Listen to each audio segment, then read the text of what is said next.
Olá, olá, olá, boa tarde pessoal, vamos chegando, boa tarde. Hoje nosso 26º episódio, penúltimo episódio da série. Vamos ter a honra e a satisfação muito grande de receber ninguém menos que o professor Fred Dier. Muito obrigado, meus caros, vamos chegando lá. Hoje, participação especialíssima do nosso mestre, está aqui conosco já. Vou fixar o nosso tema da live, da nossa participação do ilustre professor baiano, o grande Fred. Vamos lá. Fred já está aqui.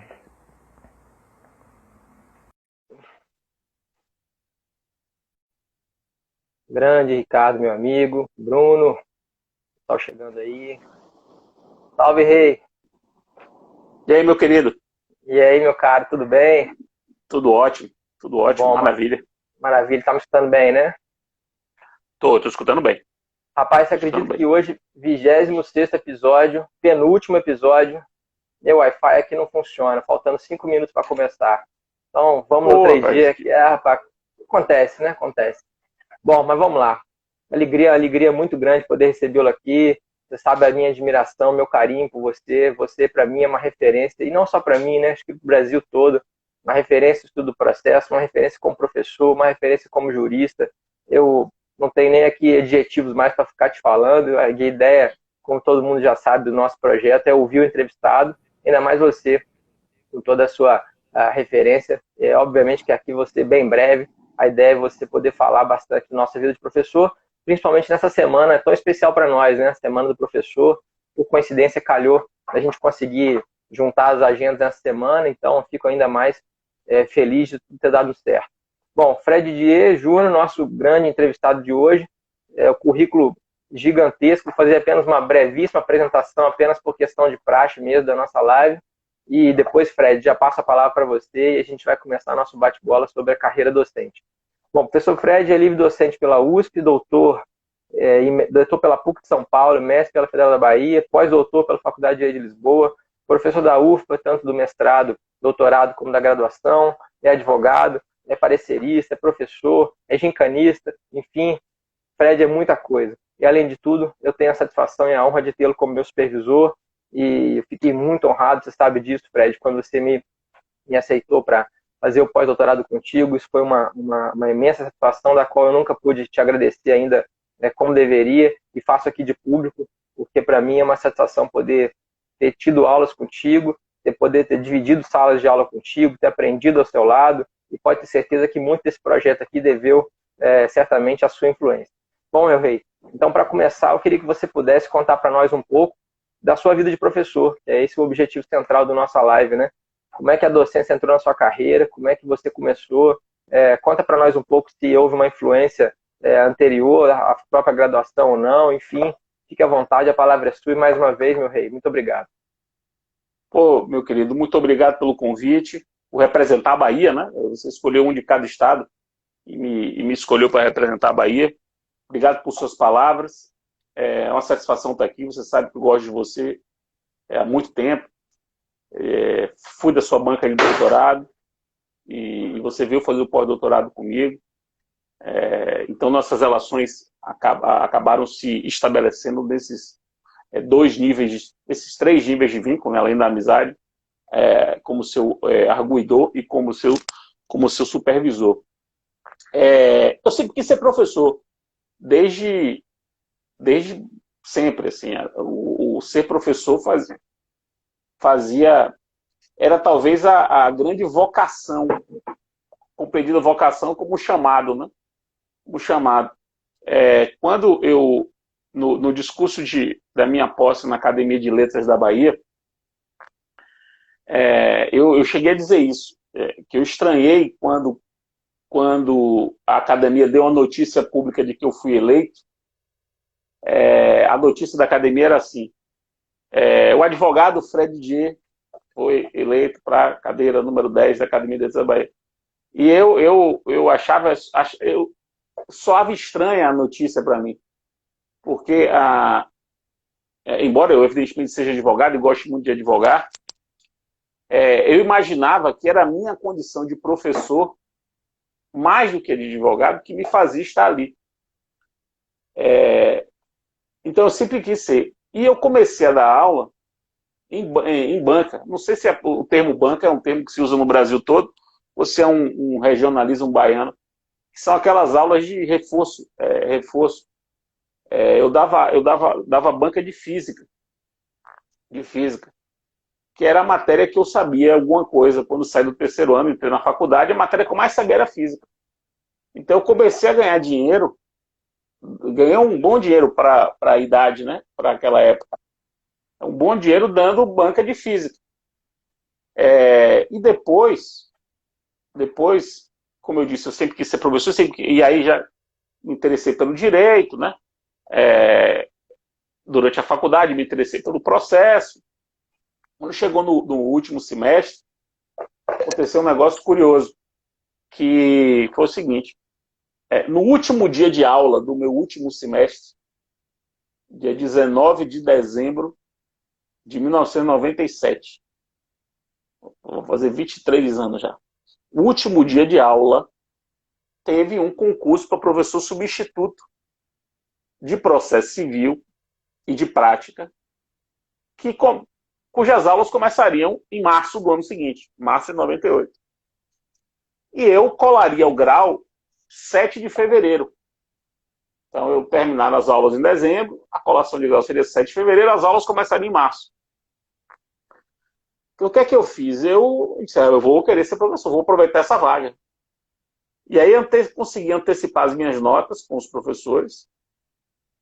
E mesmo não tendo colado o grau, e mesmo não tendo terminado o semestre, eu me inscrevi e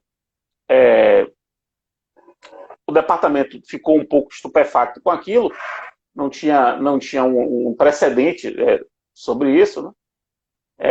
Mas aceitaram.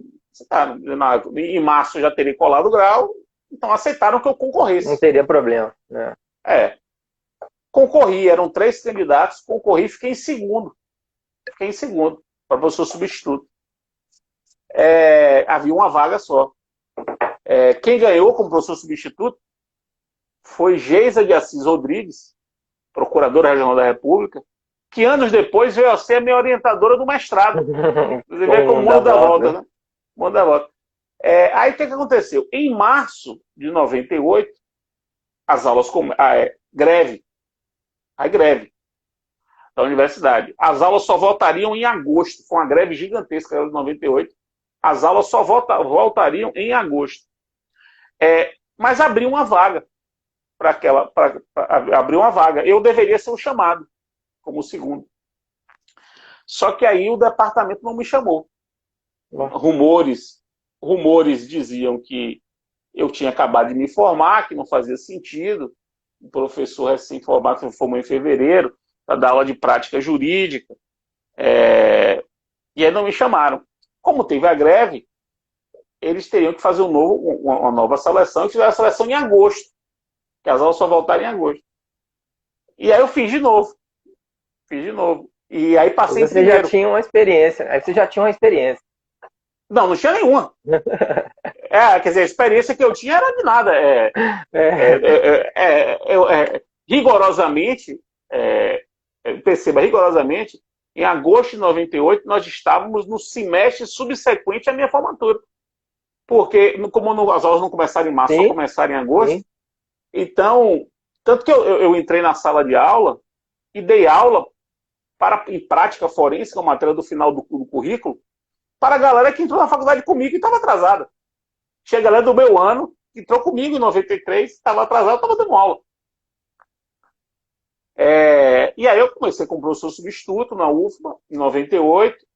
Em 99, aí virei professor de carreira da Universidade de Salvador e da Universidade Católica de Salvador. Em 2004, eu passei no concurso para a UFBA, concurso de carreira para a UFBA. E aí eu já não era mais professor da Católica, de onde eu saí em 2002. E aí, em 2005, eu não tinha mais como conciliar, saí da Universidade de Salvador e estou na UFBA desde 2004, né? Completei agora, dia 1º de outubro, 16 anos, né? Tomei posse dia 1º de outubro de 2004. Hoje sou professor associado 4. Associado 4. História, né? Você está falando aqui e é interessante como que as histórias se interligam, né? Assim, vários dos nossos entrevistados aqui também falaram sobre o início, como foi o substituto. Eu, inclusive, também tive essa oportunidade e eu também fiz a mesma coisa que você. Eu entrei dando aula como professor substituto, mas aí eu já tinha uma experiência um pouco mais larga, que era um semestre. Eu entrei no segundo semestre depois que eu me formei e também dei aula com meus amigos. Era uma situação difícil, né? Que eu tinha acabado de passar o carnaval com eles e depois estava ali dando aula para eles, coisa de um mês posteriormente. Então é algo interessante, né? Mas que bom que você tem esses relatos e é legal porque a gente vê, né, grandes professores como você e dificilmente a gente fica sabendo do início da coisa, né? A gente costuma ver o professor ali e acha que ele já chegou ali pronto, né? Que ele não passou por todo aquele caminho, que a gente ainda vai falar mais a respeito disso, inclusive. Bom, meu rei, você nessa vida de professor teve certamente inúmeros mestres, eu sei de vários que você sempre a ele faz referência, mas eu queria, se possível, porque um dos nossos objetivos aqui é, além de homenagear o professor que está sendo entrevistado, você como grande representante da Bahia, homenagear também os professores que ajudaram os entrevistados a se formarem. Então, eu queria, se você pudesse, nessa pergunta, nomear ali um ou mais mestres que te influenciaram e que você gostaria de citar aqui e explicar também a razão dessa homenagem. Vamos lá. Na minha graduação, veja bem, eu vou falar só dos professores de direito, né? Porque aos professores do colégio, muitos me marcaram muito. Eu até destaquei isso nesse discurso da Academia de Letras da Bahia, em um destaque. A todos os meus professores que me marcaram. Mas eu vou selecionar os professores de direito. Na graduação, eu destaco os seguintes professores. Foram meus professores de graduação e que me marcaram muito e eu carrego eles até hoje. Carrego eles até hoje. O professor Paulo Modesto, que foi meu professor de filosofia do direito, um grande administrativista, talvez um dos juristas baianos mais conhecidos do Brasil, um dos principais publicistas do Brasil. Eu fui aluno da primeira turma que ele deu. Ele passou no concurso, a primeira turma foi a minha, 94. E aquilo foi um choque. Eu fiquei muito impactado. Até então era o melhor professor que eu tinha tido. Depois o professor José Augusto Rodrigues Pinto, de trabalho. Rodrigues Pinto era uma lenda da faculdade. Continua sendo uma lenda baiana, ele está vivo, embora já bem mais idoso. Já está quase 90 anos. Acho que até tem 90 anos. Ele era uma lenda porque ele era um dos poucos professores que nós tínhamos naquela época, então, que era o professor dos nossos livros. A gente estudava pelo livro do professor. Rodrigues Pinto tem um manual de trabalho, de processo de trabalho da LTR, e a gente estudava por ele. Então, é uma espécie de lenda da faculdade, e ele não só lendário, mas ele é um professor absolutamente espetacular. Se hoje, por exemplo, eu dou aula sentado, e você viu que eu dou aula sentado na graduação da UFBA, eu dou aula sentado por causa dele. Porque ele chegava, sentava e com a calma, absoluta serenidade, dava uma aula incrível. Eu ficava muito impressionado com aquilo. O professor Salomão Viana, que foi meu professor de prática jurídica, na época prática forense, foi um professor que veio num momento muito marcante, muito importante na minha vida, que foi no 6º semestre, que é o início da vida profissional como estagiário. Eu precisava de um choque de rigor e de método e de esmero que Salomão me deu. Hoje é meu grande amigo. O professor Paulo Furtado, que foi meu professor de processo civil. Meu professor em 4 semestres de processo civil. Foi ele que me apresentou o processo civil e eu fiquei com ele os 4 semestres. Não sabia. Tanto que eu dediquei a ele o volume 5 do meu curso, Sim, dedicado a Paulo Furtado, que foi também um professor que me leva muito, eu carrego muito dele. Na pós-graduação, no mestrado, eu celebro o professor Edivaldo Brito, que foi um professor de direito constitucional do meu mestrado, que também me marcou demais. No doutorado, eu não posso deixar de falar da minha orientadora, Tereza Rudalvin, e do professor e do professor Campilongo, Celso Campilongo, de quem eu fui aluno em Filosofia do Direito, e que me apresentou Luhmann e Kelsen novamente. Ele me fez ler Kelsen agora no doutorado. E aquilo também foi uma coisa que me marcou demais. Esses foram meus professores formais. Agora, há os meus mestres que não foram meus professores formais, mas são meus mestres, que eu reputo meus mestres. Calmon de Passos, meu grande mestre. Barbosa Moreira, meu grande mestre. E Marcos Bernardes de Mello, que eu coloco como os meus 3 mestres informais, porque com eles eu não mantive um vínculo formal de aluno, mas são pessoas que foram absolutamente fundamentais no meu desejo pelo conhecimento e por traçar uma carreira acadêmica bem frutífera. Eu acho que eu já te falei isso, mas eu tenho, obviamente que você me influenciou muito, né? E eu me lembro como se fosse hoje, dentro das várias críticas e observações que você fez na minha tese, você não se lembrava, né? Mas esse dia eu te falei que foram 2 horas de arguição na UERJ lá em 2015. Uma das observações que eu nunca esqueço foi exatamente a referência ao professor Calmon de Passos. Você disse, olha, eu fiquei impactado pelo seu trabalho por alguns motivos, e um deles foi que você dialoga com as obras do professor Calmon de Passos, e para mim, sempre foram sensacionais, e agora mesmo no pós-doutorado a gente voltou a tratar das obras do professor Calmon, então para mim realmente essa sua influência, na verdade naquele momento era uma influência indireta e depois passou a ser uma influência direta, para mim são muito importantes. E é interessante você citar o professor Barbosa Moreira, que vários meus alunos estão nos assistindo hoje de manhã, inclusive dei aulas para eles na UFJF, e eu passei para eles um trabalho para resgatar várias das obras do professor Barbosa Moreira, aproveitando esse sistema à distância que a gente está tendo, né? E então eles estão compilando, estão estudando e vão apresentar vários artigos e textos do professor Barbosa Moreira. E é interessante você fazer referência, porque, claro, você tem toda a ascendência em cima deles. Eu queria aproveitar, já que você falou de obras, de influência, não sei se você vai se recordar, mas a primeira vez que a gente conversou, foi lá em 2005, 2006 mais ou menos, eu tinha encontrado uma passagem no seu livro, no volume 2, primeira edição do volume 2, e que eu tinha entendido ali algo como um cumprimento de sentença, que eu não tinha concordado muito.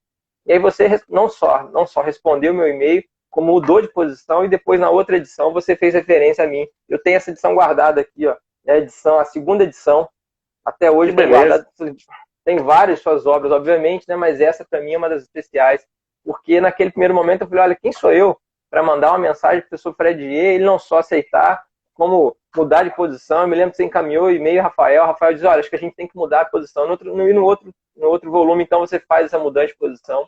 E eu, claro, fiquei extremamente honrado com isso, e até hoje, desde então, sigo sua carreira como sempre tem que ser.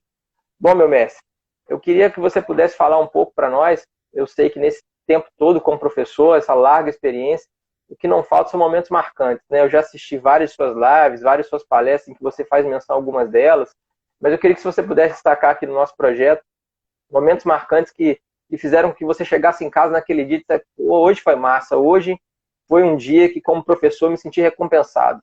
Claro que eu sei que tem números, mas se pudesse levantar alguns aí, seria interessante. E também, aproveitando o ensejo, eventualmente alguma coisa que não deu muito certo, alguma coisa que você imaginou, algum momento que você pensou algo e não funcionou, enfim. Até porque, na minha ideia aqui nesse projeto, é influenciar novos profissionais.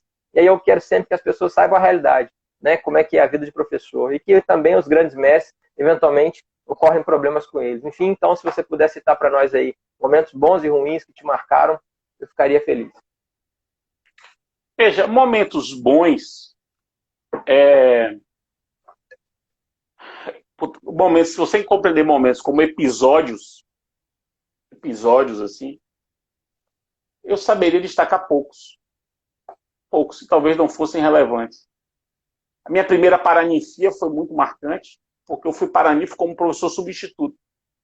Nunca ninguém tinha sido paranifo como professor substituto. Daquela turma que eu passei em agosto de 99, né, 98, eu acabei dando aula de processo para os 4 semestres da turma. E eu acabei me tornando paranifo daquela turma na qualidade de professor substituto. Meu contrato já tinha terminado, o contrato terminou em 2000, a formatura foi em 2001, e eu fui lá como paranifo da turma aos 27 anos. Né? da UFBA, né? Aquilo foi muito marcante, é uma coisa que eu carrego até hoje como algo surpreendente, assim, e minha primeira Paralimpíada. Claro.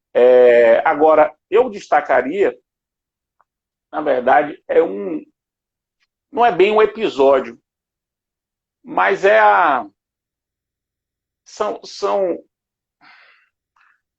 como é que eu posso dizer? São dimensões do magistério que ao longo desses 22 anos de magistério, me realizaram muito profundamente. A primeira delas é a orientação. A minha dimensão como orientador, como professor orientador, é uma dimensão que me realiza muito, porque eu vejo aí o mais próximo que a gente pode imaginar da ideia de imortalidade como professor, que é você ver você tendo alguém que desenvolve o seu pensamento, até para divergir de você, como foi o caso de Gabriel Gonzalez, por exemplo. Então, a minha dimensão, eu como orientador, é uma dimensão que eu destaco como algo de que eu tenho orgulho e acho que eu tenho digamos assim, um bom conjunto de ex-orientandos. E uma outra dimensão de que eu tenho muito orgulho,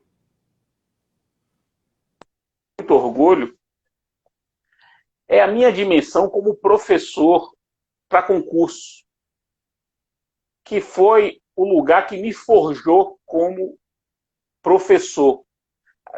Assim, no sentido de ser um bom professor. Não é ser um bom processualista. Não é ser um bom jurista. É ser um bom professor. No sentido de você ensinar. Transmitir conhecimento a ponto de a pessoa que esteja ouvindo compreender o que você está dizendo, compreender, se interessar pelo que você está dizendo e ficar com vontade de aprender mais. Eu comecei a dar aula para concurso em 98 e fiquei durante 20 anos praticamente sem parar. Hoje meu ritmo está muito menor, mas fiquei sem parar. E aquilo me forjou como professor. E eu tenho a impressão, pode ser uma ilusão, mas eu tenho a impressão de que eu ajudei muita gente. Não é ajudei ilusão. muita gente a realizar os seus projetos e tal. Então, isso eu tenho um orgulho muito grande disso. Muito grande disso. Como professor, né? Você pega a pergunta como professor. E agora, o que não deu certo? O que aconteceu de errado, assim, né? Não sei o que aconteceu de errado.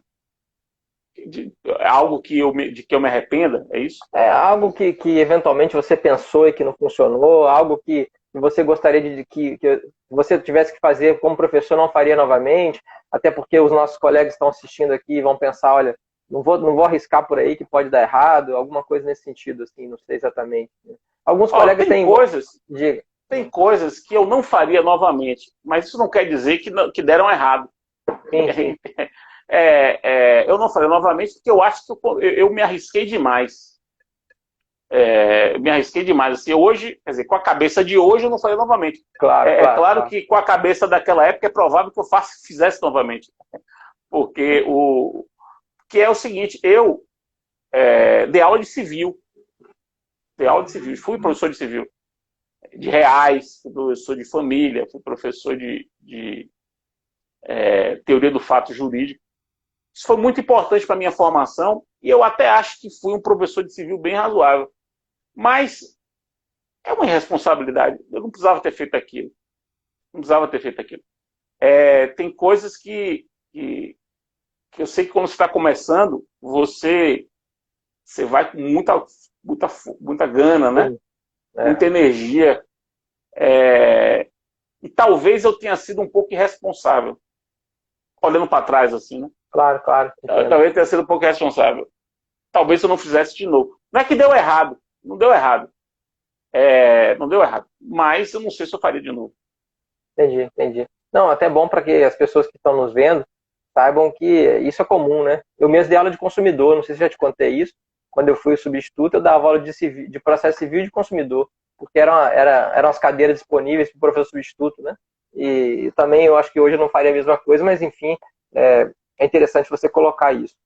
Bom, meu rei, você falou sobre orientação, né? E eu, claro, conheço vários seus orientandos, e os seus orientandos já ganharam seus próprios passos, suas obras, as obras dos seus orientandos dialogam contigo, isso é muito legal, muito interessante. E aí eu queria, então, que você pudesse dizer para nós a respeito de uma das funções muito importantes que o professor tem, além da orientação, que é produzir, que é escrever. E você é um autor renomado, você, né, não precisa aqui ficar falando sobre suas obras, né? Atrás de mim aqui tem um monte, em qualquer lugar que a gente vai, não tem nenhum como alguém deixar de fazer menção às suas obras.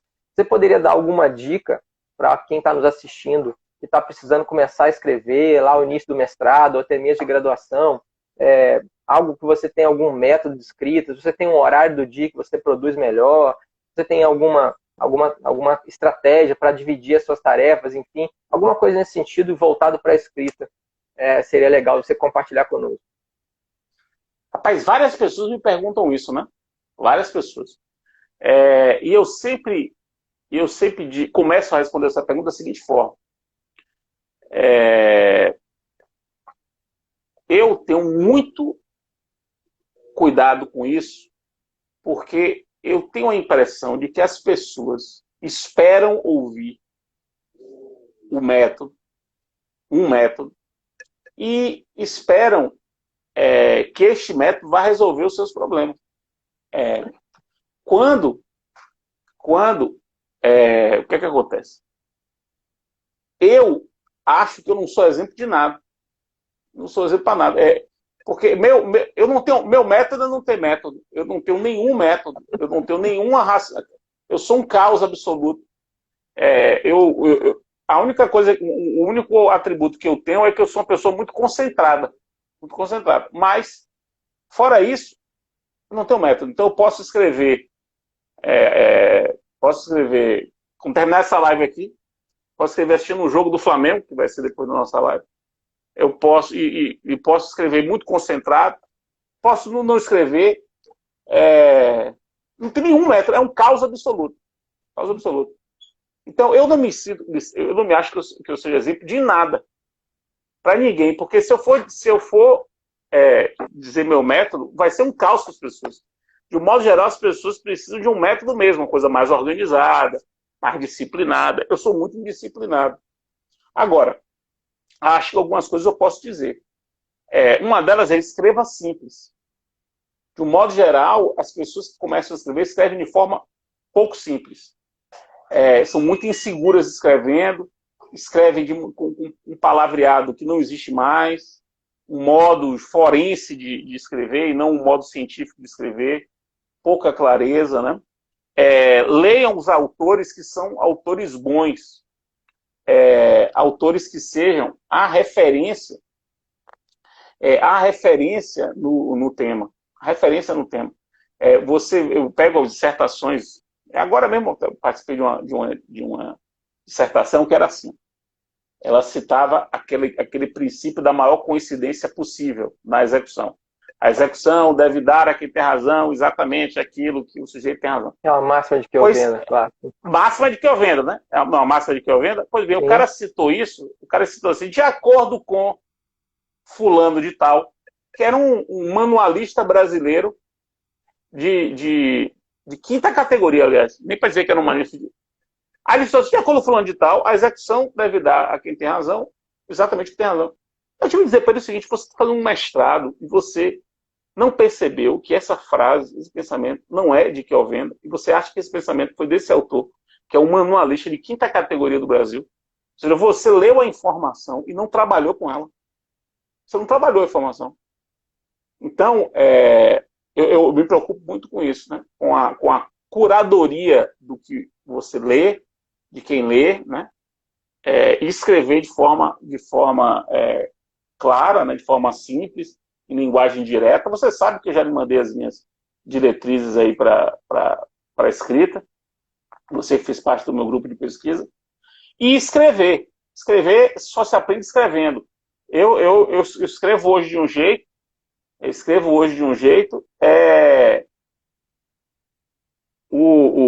Mas eu não escrevi desse jeito, né? Há 22 anos atrás eu escrevia de um outro jeito. Hoje eu escrevo de uma maneira diferente. Fui muito influenciado por Barbosa Moreira, por exemplo. Legal. É interessante você falar sobre método e sobre evolução, né? Robson, nosso grande amigo, está aqui, eu vi que ele passou aqui. Ele teve a oportunidade de ler. Eu, na verdade, que tive a oportunidade, né, de enviar para eles originais, tanto da minha tese, quanto do meu trabalho final do pós-doc que eu mandei para você, né?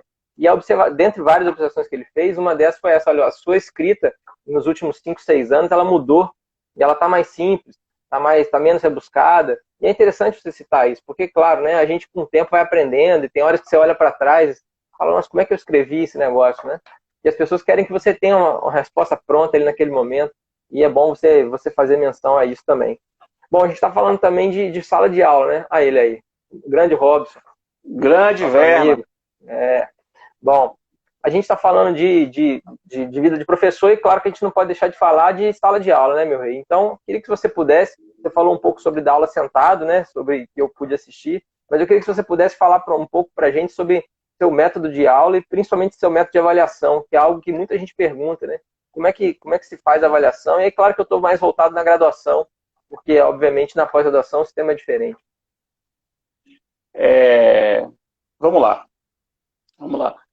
Eu reconheço que eu preciso estudar mais a avaliação, estudar mais o método de avaliação. Eu acho que o meu método de avaliação é um método defasado. Eu reconheço isso. Eu faço provas com 4 ou 5 questões diretas. Não são questões dissertativas, são questões com limite de linhas, 12 linhas para cada.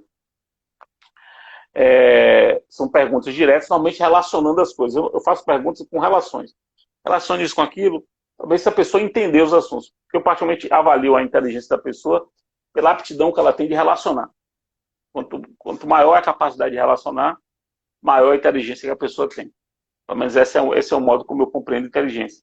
Então eu faço perguntas sempre de relação, normalmente de relação. Mas eu não tenho nada de sofisticado em termos de avaliação, eu preciso melhorar minha avaliação. Quanto ao método da aula, eu não fui educado, eu não tenho formação em didática. Não tenho formação em didática. Mas eu tenho uma dica, que é a dica talvez a mais difícil, é uma dica que não é fácil de ser cumprida, mas é uma dica. Que é o seguinte: tente dar aula se ouvindo, que é uma coisa que não é muito simples. Você fale e se ouça, mas se ouça num outro personagem. Se ouça não você como emissor, mas você como receptor. Então, portanto, se desmembre. Seja ao mesmo tempo o emissor e o receptor. E tente ter empatia com essas suas duas dimensões. O que é empatia com essas duas dimensões? Tente pensar o seguinte: você se ouvindo se entenderia? E acredite, esse é meu único método como professor. Eu estou falando com você aqui, eu estou falando e estou me ouvindo. Se por acaso o meu eu ouvinte não tiver compreendido o meu eu falante, meu eu falante falará novamente. Porque meu eu ouvinte mandará uma mensagem para o meu eu falante e diga: eu repito, com outras palavras, porque você não foi claro. E isso é realmente uma coisa que eu faço. E automaticamente. Então, eu estou falando aqui, estou me ouvindo. Talvez seja uma manifestação a maior manifestação possível do meu egocentrismo. Pode ser que eu seja uma pessoa que só me ouça. Eu só faço me ouvir. Mas é isso que me faz tentar ser claro. E faz toda a diferença, não tem dúvida que faz toda a diferença, né? Ainda mais com essas aulas à distância, que você, desde 20 anos atrás, já dava aula à distância quando ninguém pensava nisso, né? Há muito tempo atrás. Você certamente desenvolveu essa habilidade, porque você não tinha um aluno ali para você poder ter ali aquele feedback, né? Você olhava no olho dele, se ele fez aquela cara feia, você não entendeu. Então, realmente, é algo importante. Agora, você falou de avaliação. Nesse negócio da aula de distância, que começou em 2003, isso catapultou mais essa minha técnica, né? Porque você tem que pensar, o seu eu ouvinte tem que ser um eu ouvinte que não está próximo do seu eu falante. Então, acabar de abstrair, a abstração é muito maior e você tem que abstrair, inclusive, com a heterogeneidade das pessoas que estão lhe ouvindo. Sim. Isso é muito difícil. Mas eu acho que é o maior respeito que você tem que ter para o aluno é fazer isso. Não há dúvida. Você falou sobre avaliação, conta para nós aí, eu já contei para algumas pessoas, mas aquele seu método que o aluno pode deixar uma questão em branco, como é que é mesmo o nome? Conta essa história aí, por favor. Benefício da dignidade. Benefício da dignidade. Que é o seguinte, isso eu faço já há 20 e tantos anos. É o seguinte, se o aluno não souber a resposta, ele pode deixar a questão em branco. Se ele deixar a questão em branco, eu dou meio ponto. Se ele deixar a questão em branco, não coloca nada. Mais ou menos assim, reconheço que não sei, não deixou em branco, meio ponto. Se escreveu errado, eu vou corrigir e dou 0. Comigo não tem essa história, eu quero um prêmio pelo esforço. Não. Você se esforçou para escrever uma bobagem, 0. Se você se esforçou, eu posso tirar alguma coisa, eu dou alguma coisa. Claro. Assim, é uma bobagem, 0. Eu vou ler o seu trabalho, infelizmente eu vou ler. Então, se você deixa em branco, eu lhe dou meio. E tem funcionado, né? Tem 22 anos, 21 anos que eu faço isso. Não, eu depois que você me contou isso, eu já contei para muitas pessoas e foi bom você ter falado, por isso que eu te perguntei, para que até que a gente fique gravado aqui, porque é genial essa ideia. Bom, meu rei, você, além de professor, você é advogado, parecerista, palestrante, enfim, jogador de basquete, você é um multifunções, né? Você é um cara que consegue se dividir em milhares para dar conta disso tudo. Eu queria que se você pudesse contar para nós, como é que você consegue fazer isso? Seu dia tem 80 horas, sua semana tem 10 dias, como é que você consegue fazer isso? Você tem alguma dica que você pode dar para a gente a respeito de divisão de tempo, de tarefas, alguma coisa assim nesse sentido? Por que eu te pergunto isso? Principalmente os meus alunos mais novos, eles já chegam com um estresse tão grande, com uma coisa que tem que dar conta, que tem que conseguir ser aprovado no concurso ali em 2 minutos, que tem que dar conta daquele prazo em 1 segundo, que tem que resolver aquilo rápido. O imediatismo está muito grande, as pessoas parece que não se organizam, se dividem e acabam que não conseguem fazer muita coisa, não conseguem fazer nada. Então, porque você consegue, a gente sabe disso, não só dar conta disso tudo, como também consegue se dedicar à sua família, ao seu lazer. Como é que você consegue se dividir nesse sentido? Você pode falar um pouco a respeito disso para nós? Mais uma vez, vem aquela questão das dicas, né? Dicas para pessoas que são muito diferentes, né? Todo mundo sabe as suas dores e as suas delícias. O que eu posso dizer é que meu dia sempre é muito longo, porque eu sempre acordo muito cedo, independentemente da hora que eu durmo. Os meus dias são longos. Eu vou dizer, então Fred dá uma dica para acordar cedo? Não vou fazer isso. Porque as pessoas são diferentes, têm necessidades diferentes, dormem. Então, isso não é uma dica, é só uma consideração. Meus dias são longos. Eu sou uma pessoa caseira. Então, quando eu saio com minha esposa. Então, não tem farra. Então, meus dias são dias líquidos. Não tem um dia aí. As horas dos meus dias são horas líquidas. E eu realmente sou uma pessoa muito concentrada. Se eu for fazer um negócio aqui, eu vou fazer um negócio e aquele tempo que eu vou me dedicar a isso é um tempo líquido. Agora, você me perguntar, Fred, você consegue ficar fazendo muita coisa durante muito tempo? Não. Você consegue escrever durante 5 horas? Não, eu não consigo. Eu só consigo escrever seguidas, assim, umas 2 horas. São 2 horas que eu escrevo de forma líquida. Mas depois eu já não aguento mais, já fico... quero ver um programa de televisão. Aí já vou ver outra coisa. Então, não sei qual é a dica, porque as pessoas são muito diferentes. É difícil falar. Parece que eu estou sendo... como é que eu posso dizer? Parece que eu estou me jactando aqui, ou sendo prescritivo demais. Faça isso, faça aquilo. É legal porque, assim, eu que acompanhei, obviamente, todas as outras 25 entrevistas, né, eu vejo as pessoas respondendo essa pergunta das formas mais variadas possíveis. Né? E você, por exemplo, citou sobre levantar muito cedo, né? E eu, particularmente, já não faço o contrário, você sabe disso. Eu te mando mensagem às 3h30 da manhã. Né? Você vai me responder às 5h30, que é a hora que você acorda, mas eu estou indo dormir ali. Então, assim, é interessante essa pergunta para todo mundo saber que cada um tem um jeito. Mas tem ali um horário, tem ali uma forma que você tem que se separar para produzir. Né? Eventualmente, de alguma maneira, isso acaba ajudando as pessoas também. E acho que essa é a ideia dessa questão também. Bom, a gente está encaminhando para o nosso final, meu rei, mas eu queria aproveitar para te perguntar só algumas outras coisas. e também, obviamente, para a gente poder finalizar. Mas vamos fazer de conta que você tivesse uma vara mágica, um poder mágico, se tivesse um jeito de poder excluir ou de mudar alguma coisa na sua rotina de professor, na sua vida de professor. Como é que você usaria esse seu poder mágico? Você tem algo que você Acabar com corrigir prova. Acabar com corrigir prova. Se eu pudesse ter um esquema que eu não precisasse corrigir prova. É isso aí que eu queria. Eu, eu tenho um grande amigo que fala assim, olha, eu adoro dar aula, mas corrigir prova, porque é um jogo que você no máximo empata. Você nunca ganha. Ou você perde, ou você empata porque a pessoa te fala alguma coisa ali que você está ouvindo, que eventualmente já sabe e tal. E sem contar a perda de tempo, né? Realmente não é muito agradável, eu tenho certeza absoluta disso. Bom, para a gente terminar, eu queria te perguntar mais duas coisas. A primeira, você tem aí mais de 20 anos como professor. Você tem inúmeras funções, você tem trabalhos publicados, você tem referências internacionais, enfim, não preciso falar disso, você já sabe, todo mundo já sabe. Mas a cada semestre você está ali, mais uma vez, assumindo novas turmas, está ali assumindo novos orientandos, assumindo ali novas tarefas acadêmicas. O que te faz seguir? O que faz seus olhos brilharem para você falar, vamos lá, vamos prosseguir, vamos mais à frente? É uma muito boa pergunta, né? É algo que eu fico me perguntando o tempo todo. Depois de 22 anos, ano que vem eu completo o tempo para ser professor titular. Portanto, vou completar o tempo para chegar ao ápice da minha carreira. O ápice da carreira acadêmica, né? Com 47 anos. Se eu ficar até 75, serão quase 30 anos no ápice da carreira. O que eu vou fazer nesses próximos 30 anos, né? Para me motivar? Vou ser bastante sincero, eu ainda não sei. Mas o que eu posso lhe dizer é que isso é uma questão para mim.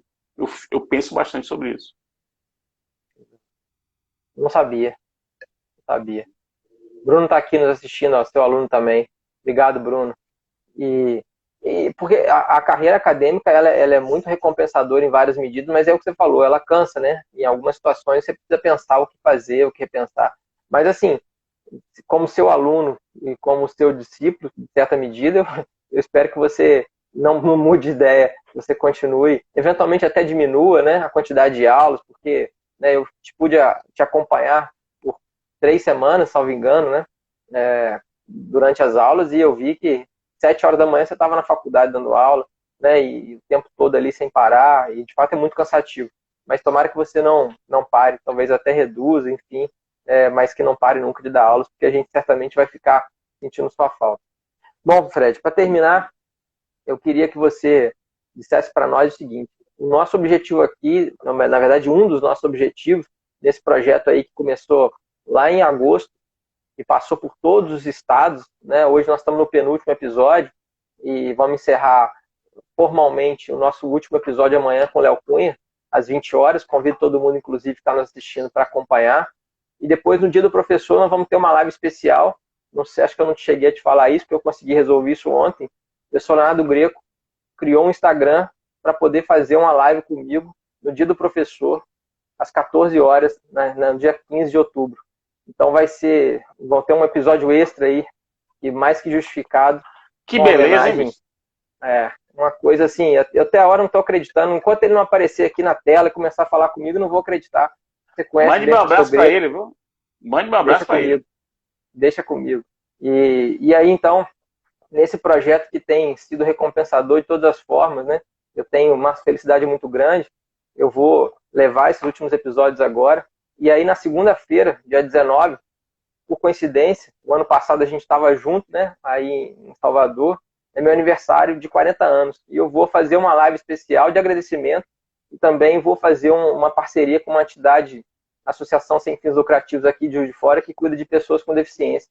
E aí, então, depois eu vou divulgar isso para a gente fazer essa live, essa última live de encerramento, de fato, do projeto na segunda-feira que vem.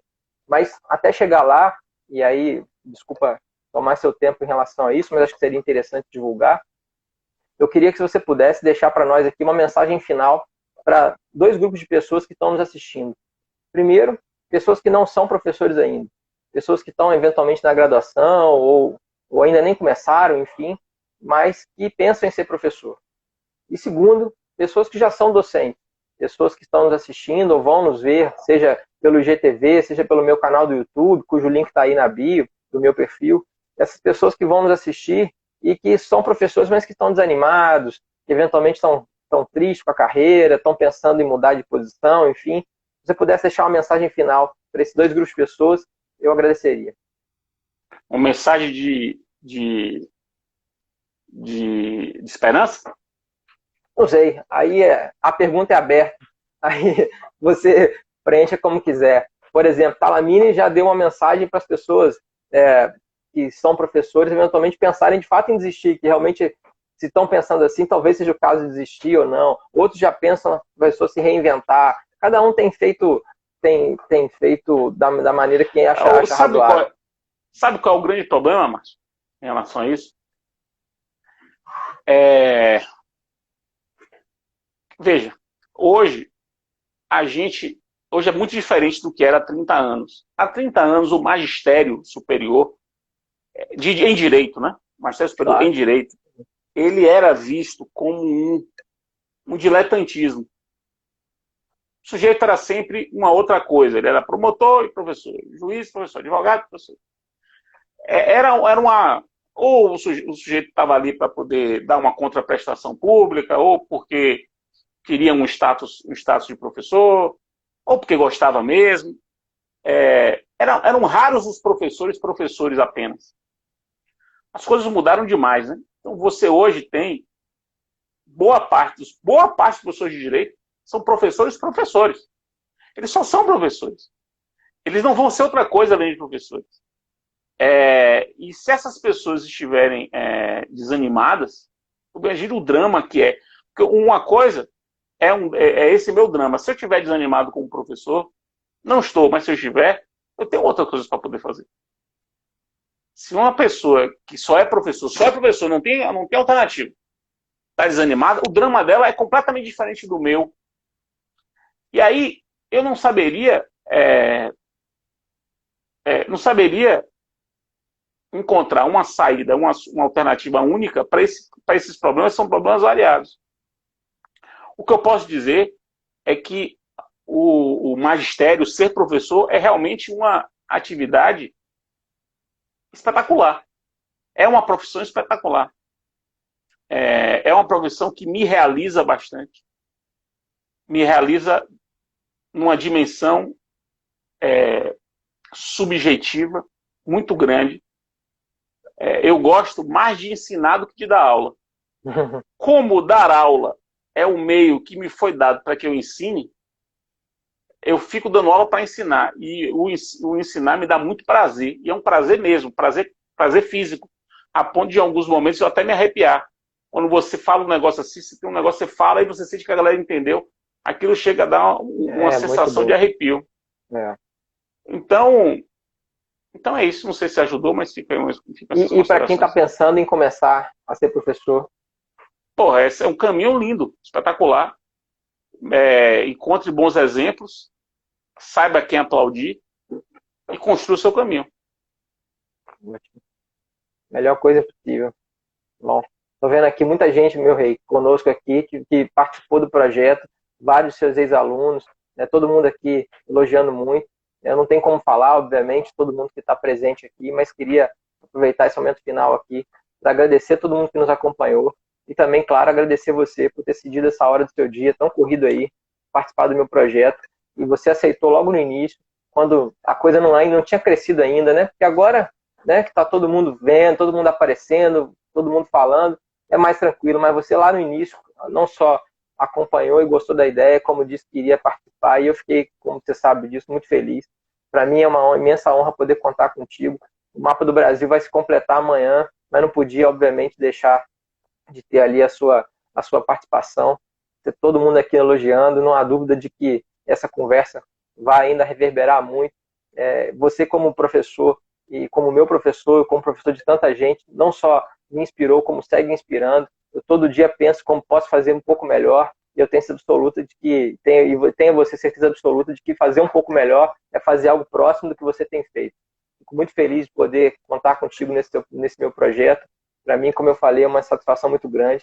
E eu queria, nesse minutinho final, deixar a palavra com você, para você se despedir do pessoal. E mais uma vez, meu caro, muito obrigado. Foi um prazer, uma honra muito grande. Valeu mesmo. Obrigado. Espero que o pessoal tenha gostado. Você vai gravar no GTV essa Sim, live? vai ficar no GTV e também vai para o meu canal do YouTube. Eu vou mandar o link para você e mando também o link dos dois. Mando para você o link dos dois. E aí, pronto, pode divulgar como você quiser. Deixa comigo. Tá bom. Valeu. Muito obrigado, galera. Espero que vocês tenham gostado. Valeu, meu caro. Boa noite a todo mundo. Forte abraço. Valeu mesmo. Tchau, gente. Obrigado. Tchau. Até amanhã. Valeu.